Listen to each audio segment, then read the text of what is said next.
Hello class. So since most of you voted for a recorded discussion, so here is my discussion on Info Sheet 7 about artists and artisans, production process, and the art world. So let's have first the artists and artisans. So artists and artisans, how are they different? So have you already heard? I'm sure artist is a term you have already heard many times or you're familiar with the term, but what about artisans? So let's see how are they similar or how are they different from each other. So artists are generally defined as an art practitioner such as a painter, a sculptor, choreographer, dancer, writer, poet, musicians, and the like, who produces or creates indirectly functional arts with aesthetic value using imagination. While the artisan are craftsmen such as carpenters, carvers, plumbers, blacksmiths, weavers, embroiderers, and the like, who produce directly functional and or decorative arts. So yun ang kanilang difference, so, no? So yung artists are art practitioners. So yun yung mga madalas nating naiisip kapag binabanggit natin yung word or term na artist. While artisan are craftsmen, so more on the skill side or your trades. Ayan, while the artist more on the creative side or aesthetic value. So sabi nga doon, yung indirectly functional art, while artisan produce directly functional or decorative arts. So, another difference between artist and artisan. So, both have technical competence, but the artist injects creativity in their work, while the artisans follow what the designer dictates from them. Okay? So, let's have this example. So, dito sa image na to, kung saan both are samples of pottery. So, yung una is a dish made of ceramic, while the right side shows vase made by a potter from India. So, dito sa image na yan, makikita natin, both Frasanto Avelli de Rovigo and the potter from Haura, India, have technical competence with respect to their crafts. However, we can say that Frasanto Avelli de Rovigo, yung painter na nagpaint ng dish, decorative dish dito sa left side, went out of his way of simply producing a design for his dish.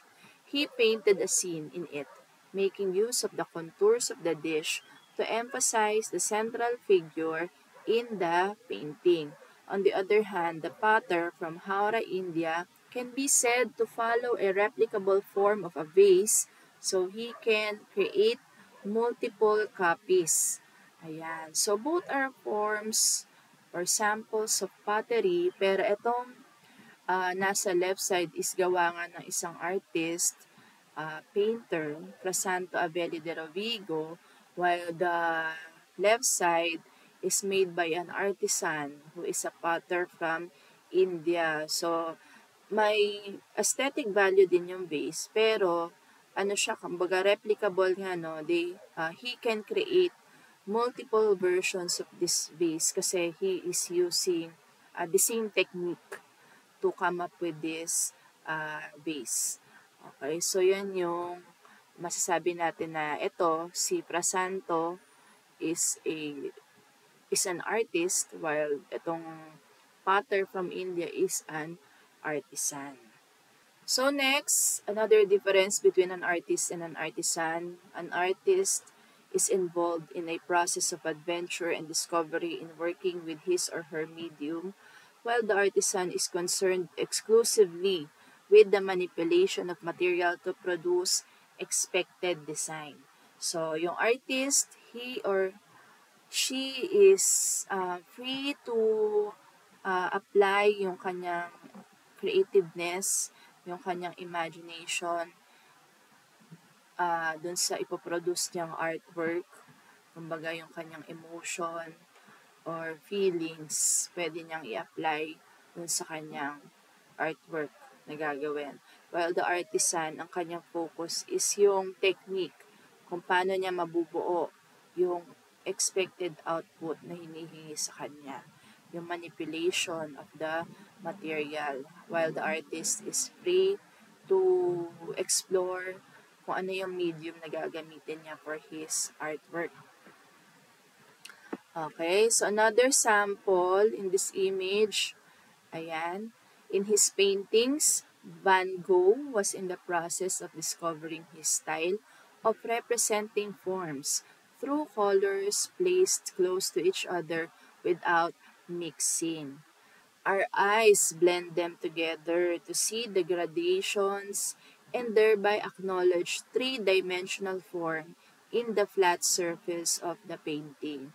So, itong painting ni Van Gogh, kung tititigan nyo na maigi, parang nagiging three-dimensional siya.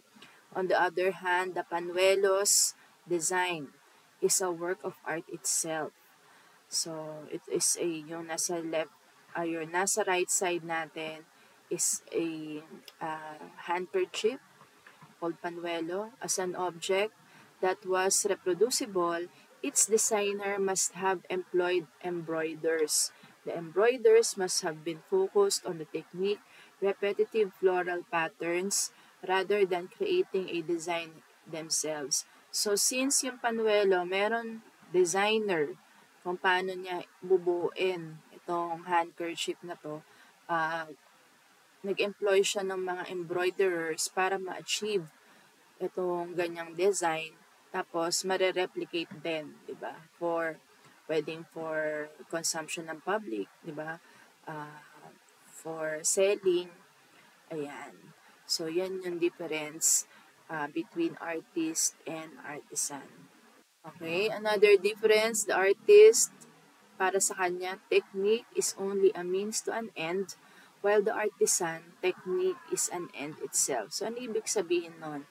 Meaning, yung artist, yung kanyang technique is just one of the process na he undergoes para ma-produce niya yung kanyang artwork.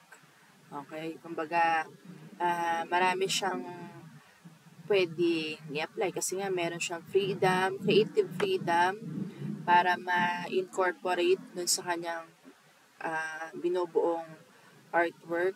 While the artisan, para sa kanya, yung technique na mismo, yun na yun. Kumbaga, hindi niya pwedeng ibahin yon kasi pag iniba niya yon maiiba yung output.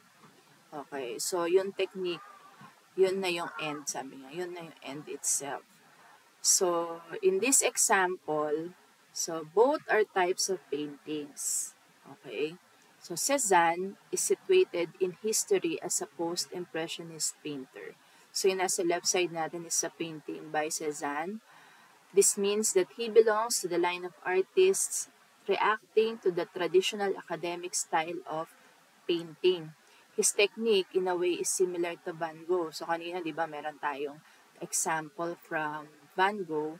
So, it is a way to express the resistance to the refined aesthetics prevalent during his time. Hence, his technique is only a means to an end. On the other hand, precise painting technique is of utmost concern for a house painter to achieve a desired finish dictated by the client. Simply put, a house painter wants the job done. So, dito, both are types of painting, pero dito sa left side by Cézanne is a creative form of painting, while dito naman sa right side natin, syempre yung house painting, meron yung sinusunod na technique, di ba? Yung mga house painters, meron silang sinusunod na tamang technique para ma-achieve nila yung tamang output or yung tamang hinihingi ng kanilang client para mas maganda yung maging outcome ng kanilang bahay na pinipinta. According to Hegel, who is a philosopher, an artist is a conceptual thinker and his or her activity is intentional and self-conscious. On the other hand, an artist acts merely in instinctive and mechanical terms. So, yung artist nga, dahil he or she has the creative freedom, especially in conceptualizing the artwork, syempre aware siya kung ano yung gusto niya mangyari sa kanyang artwork. Kumbaga, meron siyang, or yung gagawin niya is intentional, self-conscious, yun yung kanyang awareness na ito yung gusto kong mangyari sa aking artwork, ito yung mga medium na gagamitin ko, ito yung technique na gagawin ko, pero in the process, pwede niyang ibahin yun. On the other hand, yung mga artisan, dahil nga technique yung kanilang focus, meron na silang sinusunod na tamang proseso. Lalo na kung paulit-ulit nilang ginagawa yun, may instinct na sa kanila, di ba? Kumbaga automatic na alam nila ito na yung gagawin nila. Ano ba, yung pattern, alam na nila kung paano nila buuin yung base. Makita pa lang nila yung parang sample product. May idea na sila ano yung process na pagdadaanan nila. Same with the house painter. Ayan, so instinctive and mechanical na yung kanilang process. Okay? So, even though artists and artisans may differ, both have roles to play in the production of art. So, artists learn from artisans and vice versa. Artisans learn from artists. So, they both learn from each other. So, those are the difference between artist and artisan. So, sa tingin ninyo kayo, paano nyo ma-assess yung sarili ninyo? Kayo ba ay artist o artisan? Okay, pwede nyo i-comment dyan sa ating video. Okay, we go now to the production process. So, what steps do artists take to create art? Ano nga ba yung mga steps na pinagdadaanan ng mga artists? So, the production process is not necessarily linear. So, you have three parts of the production process. We have the pre-production, production, and post-production. So, since hindi nga daw to linear, so some of this process may overlap. So, let's have pre-production. It pertains to the ideation of process of the artist, may take time or be quick as lightning, sometimes seep into production stage. So, dito sa pre-production, nandito yung conceptualization ng pag-produce ng art. It may not necessarily be fully formulated and may be explored while doing the artwork. May overlap with the production in terms of gathering and sourcing of materials. So, sa pre-production, nandyan yung conceptualization, yung planning. Siyempre, yung artist, nag-iisip na siya ng konsepto kung ano yung bubuuin niya. At the same time, yung materials na gagamitin niya at yung technique na gagawin niya nandoon, di ba? Pero sabi nga, over the course of the production, pwedeng mag-iba. Okay? So, speaking of production, yung next process, production, it is the execution of the artwork. It may vary depending on the medium and technique of the artist. May overlap with pre-production in terms of gathering and sourcing of materials. So, kung nakapag-conceptualize na yung artist, may plano na siya sa production, ito na yung culmination ng kanyang nabuong plano. So, execution of the artwork. Pero, sabi nga, pwede mag-overlap. Over the course of doing the art, pwedeng, halimbawa, yung material na naiisip niya, hindi niya makita sa market. Okay, o kaya masyadong mahal. Baga, out of his or her budget. Pwede niyang ibahin, di ba, yung material na gagamitin niya. At the same time, yung technique, pwede rin niyang ibahin. So, nagkakaroon uli ng parang pre-production dun sa process na yon. So, parang nag-overlap uli yung pre-production sa production. Kaya sinabing non-linear. And then, post-production includes allowing the artwork to set, tweaking the artwork, preparing the artwork for transport and display, and promotion and inclusion of the artwork in publications and discussions. Also in post-production, consideration of how the finished artwork will be circulated and accepted by the audience. So since natapos na yung artwork sa production, so dito sa post-production, so paano niya i-showcase ng artist yung kanyang nabuong artwork. So, for public consumption ba to? Ilalagay ba niya to sa isang exhibit, sa isang gallery? Ayan. So, dyan papasok yung process na yon sa post-production. So, pwede nga niyang i-include yung promotion sa mga publication and discussion. So, pwede rin magkaroon ng tweaking. Halimbawa, natapos niya. Tapos may napansin siya na gusto pa niyang ibahin. So, ayan, ito-tweak pa niya yung kanyang artwork. Ayan. So, those are the 3 processes that the artist undergoes when creating a specific artwork.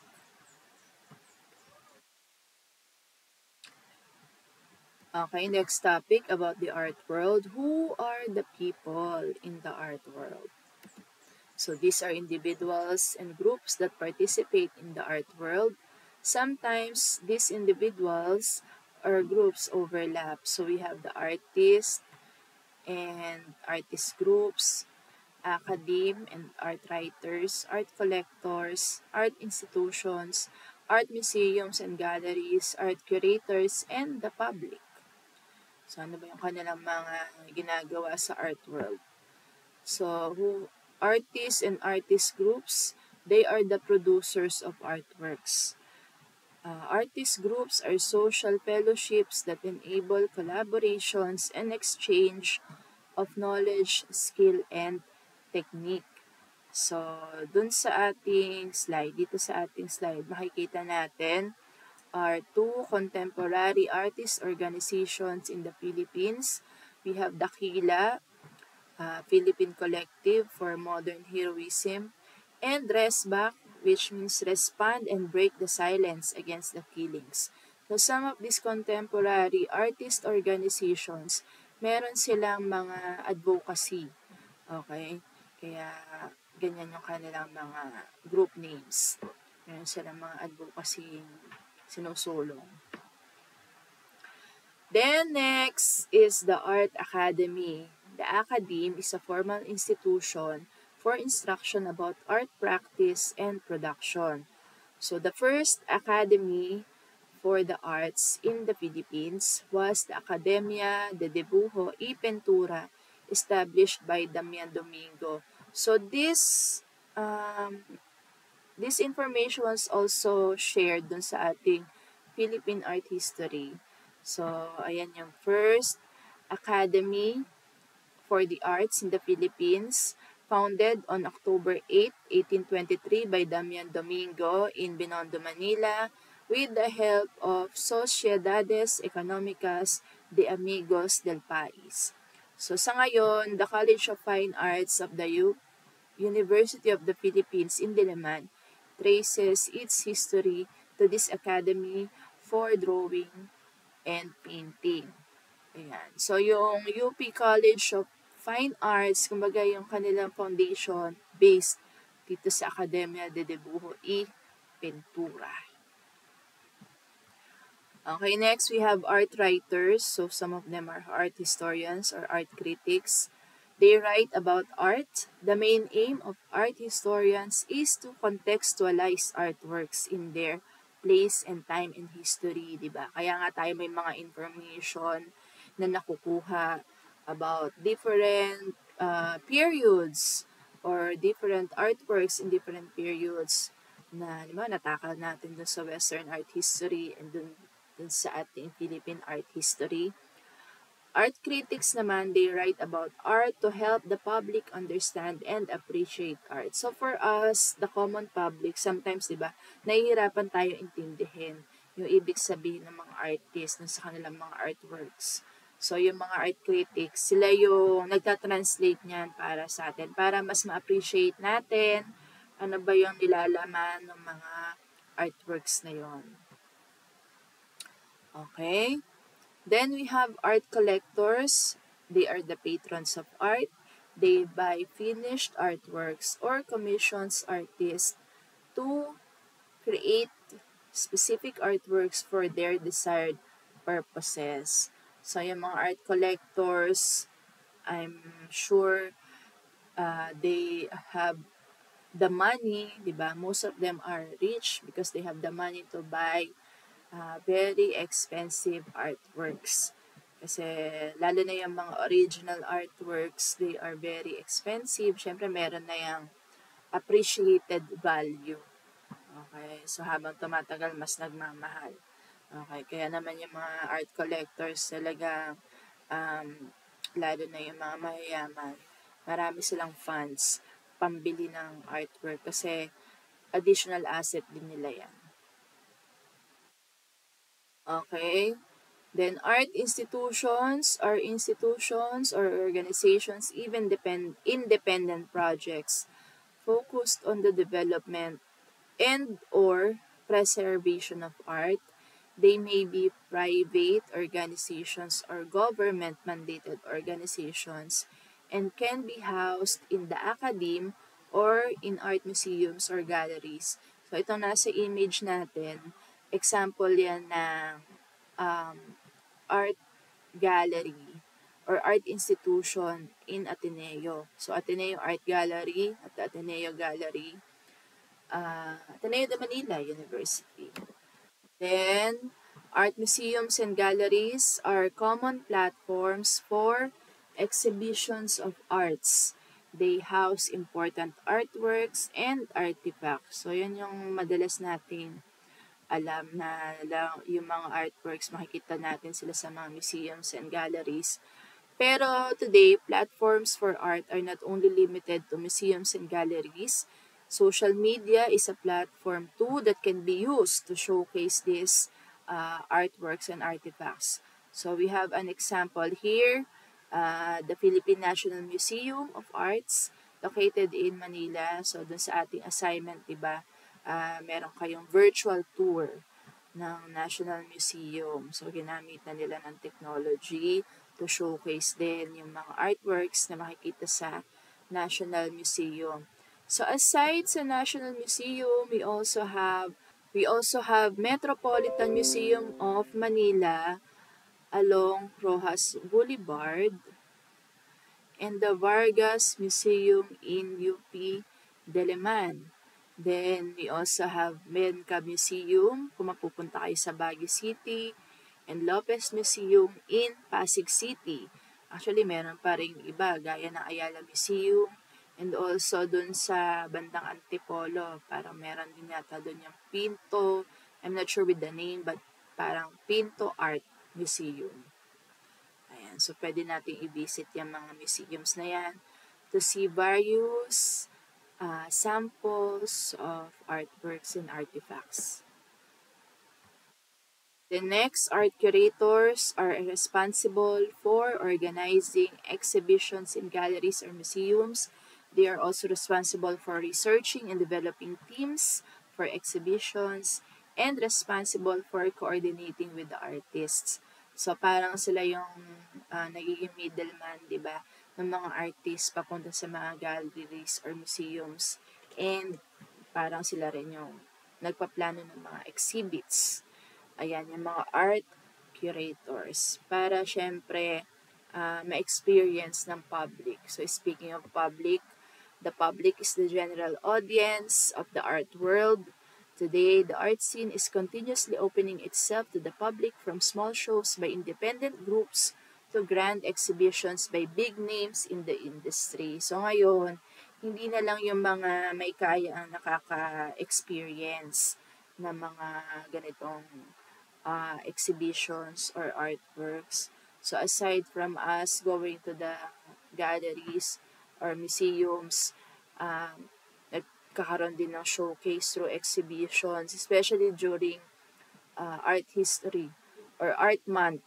Every February dito sa Philippines, we celebrate Art Month. So yan, nagkakaroon sila ng mga exhibits or sinashowcase nila yung kanilang mga artworks sa mga malls. Diba? Yan, nagkakaroon sila ng mga installations dyan. Okay, so those are the different personalities or people involved in the art world. So in conclusion, balikan uli natin, An artist injects creativity in his work while an artisan simply follows a designer. So both can learn from each other. So artists can learn from artisans and artisans can learn from artists. The production process includes pre-production, production, and post-production. They do not follow a linear progression and may overlap with each other. And the multiple players of the art world. As mentioned a while ago, yan yung mga personalities involved sa ating art world. So that's it for our info sheet 7 about artists, artisans, production process, and the art world. So I hope you were able to gain additional knowledge on these topics. And please be ready with our quiz tomorrow, May 4. Abangan nyo sa ating Google Classroom yung links ng ating quiz together with the Philippine Art History topic. Okay, so that's it, class. Thank you so much and hope to see you virtually next week. Okay, so bye.